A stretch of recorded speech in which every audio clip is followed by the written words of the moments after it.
이처럼 산불은 수많은 이들에게 오랜 시간 큰 피해를 주고 있습니다.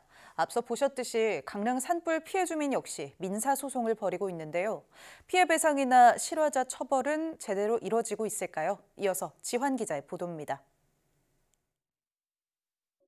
2019년 강원도 고성과 속초에서 난 산불. 고압 전선에서 튄 불티가 강한 바람을 타고 번졌습니다. 전선 관리를 제대로 하지 못한 혐의로 한전 직원에 대한 수사와 재판이 이어졌습니다. 결론은 모두 무죄.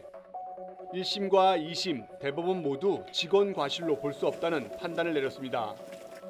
형사재판과 별개로 주민들이 제기한 손해배상 소송은 여전히 진행 중입니다. 오랜 기간 법원이 지정한 분야별 전문 감정 평가사 피해 조사 절차를 거쳤습니다.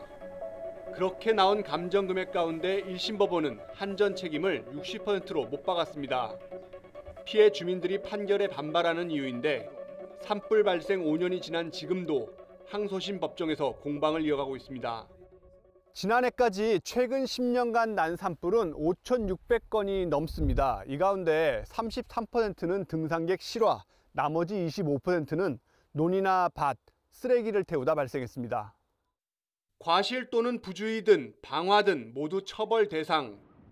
고의로 산불을 내면 최고 징역 15년, 실수로 불을 냈더라도 3년 이하 징역이나 3천만 원 이하 벌금입니다. 하지만 산불을 낸 실화자가 실형을 받는 경우는 드뭅니다. 산불이 가장 잦은 강원 지역에서 최근 2년간 산불 관련 판결 10여 건 가운데 실형이 내려진 건 단 한 건.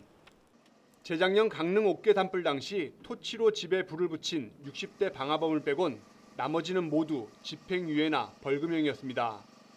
산불 실화자가 개인일 경우 피해 배상이 이뤄진 사례를 찾기는 더욱 어렵습니다. 산불 원인자가 명확하더라도 고의로 불을 냈다고 볼 만한 여지가 많지 않고 농촌이나 산촌 지역에 사는 가해자인 경우에는 고령인 경우가 많아서 법정에서 징역형이 선고되는 경우는 드문 것 같습니다. 순식간에 삶의 터전을 집어삼키는 산불. 긴 재판 절차에 배상은 더디고 처벌 수위는 낮아 경각심과 실효성을 높이는 방안에 대한 검토가 필요하다는 지적이 나옵니다. YTN 지환입니다.